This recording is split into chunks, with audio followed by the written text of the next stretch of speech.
Hi, everyone. My name is David Baker. I'm a professor of physics at Austin College, and I also serve as Austin College's head delegate to the United Nations Climate Change Conference. Today, we are in Belém, Brazil, at the 30th United Nations Climate Change Conference, along with the rest of the Austin College climate ambassadors.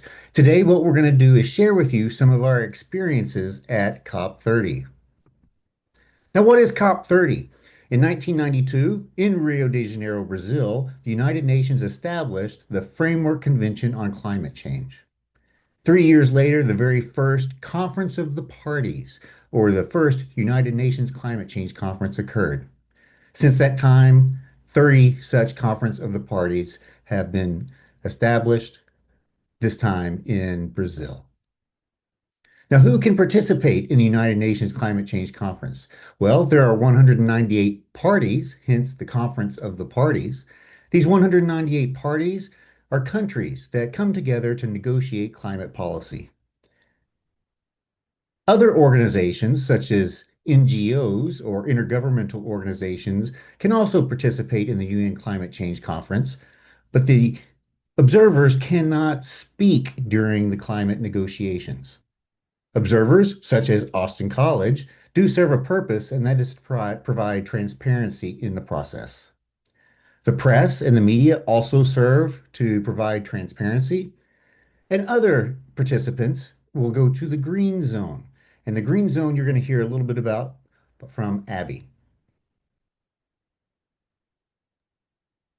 Here is a map of the COP30 venue. As you can see, there are two distinct zones, the green zone and the blue zone. The green zone is open to the public and under the administration of the Brazilian government, and the blue zone is only available to those who have registered with the UN and is under the restrictions of the UN and is considered UN territory for the duration of the conference. In the blue zone, several activities take place, some of which are negotiations where delegates decide on policy. There are also plenaries where leaders and other important delegates make statements. This is like keynote talk. I got to see a plenary where the COP president, as well as other heads in the UN, spoke. There are also side events where industries and experts give talks on specific subjects. The Green Zone is open to the public and includes a variety of events, including panels by private corporations, state agencies, NGOs. There were cultural performances by local performers, active integration of Indigenous voices in the Green Zone, and a lot of promotion of Brazil as a leader in the energy transition. One negotiation that I got to witness was over national adaptation plans. The goal of this negotiation was to develop a specific framework under which individual countries can write national adaptation plans to be able to adapt to climate change. Adaptation is defined by the UNFCCC as the adjustment made to systems in response to actual or expected disturbances. So the framework of national adaptation plans is being written with the goal of reducing vulnerability and building adaptive capacity for each country in context and facilitating the integration of climate change adaptation into existing and developing processes across sectors and levels. The negotiations on national adaptation plans have been going on for quite some time and have been involved in the last few COPs. The document is almost complete, and there is hope that negotiations will lead to finalization of the National Adaptation Plan framework at COP30. Once this is done and the parties reach consensus, then each country in context can initiate and write their own national adaptation plan to facilitate adaptation to a changing climate. The Blue Zone also hosts pavilion events. They can be hosted by countries or they can be hosted by individual organizations. Today, I had the opportunity to attend to a specific talk about Indigenous people science, and this pavilion invited different Indigenous leaders from across Brazil. So we had representation from the north, the south, and also central Brazil, and a special invite from Pakistan. So this pavilion event was especially interesting to me because it led the public to recognize the importance of empowering Indigenous communities and start considering them as active players in ecosystem conservation. You might wonder why. These communities have existed for centuries, even thousands of years, and their wisdom has deep roots. So by definition, most traditional communities are sustainable. That means that by implementing all that they have learned across those years can protect current ecosystems, especially in the context of the Amazon. And for the past couple of years, it has faced direct degradation and deforestation. Under Lula's mandate, this has been reversed.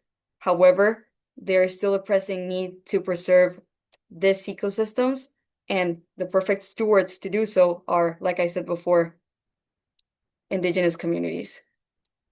So in order to address this historical climate injustice, we have to build strong communities. We have to earn them land tenureship so that they can practice and keep their culture.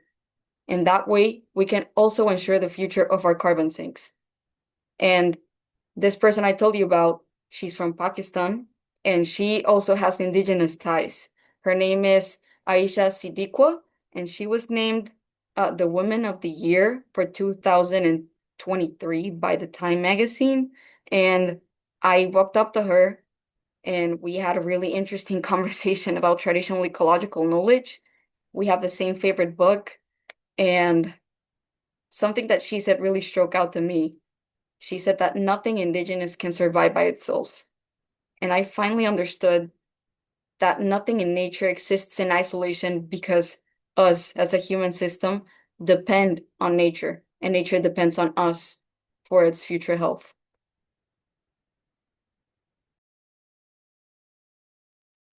Highlight of my COP experience was a panel that was given by a group that supports and defends human rights and democracy in Brazil. They do really important work regarding protecting human rights and extending democratic participation to indigenous communities.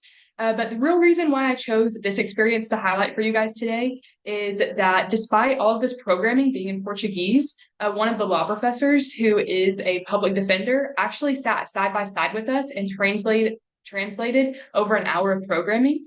And this was actually so important to him. He was supposed to be on a panel at this booth, but instead he elected to sit beside us and translate for us because he thought it was so important that we as American students understand the work we were doing. The reason why he cared about this is this gentleman in the black t-shirt down here, by the way, because I want to give him credit because I so appreciate him.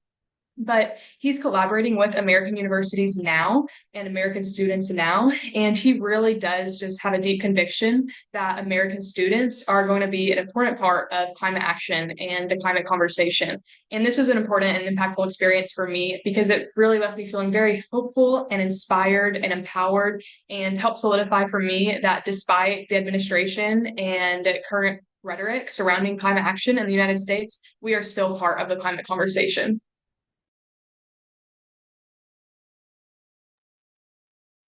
I want to conclude this little presentation with our guiding principle and our guiding light. It's action inspires hope. It's short and succinct, but it's also meaningful and impactful. So I'm going to leave you guys here with a QR code so that you can follow up with what we're doing here in Brazil. And if you want to reach out to us on campus, or if you have any doubts about the program or the conclusions of COP30, please reach out. Thank you. Thank you so much for joining us today. What our hope is that we can return from COP30 and come back to Austin College, bring solutions that make sense for our communities. We look forward to working with you on these climate solutions.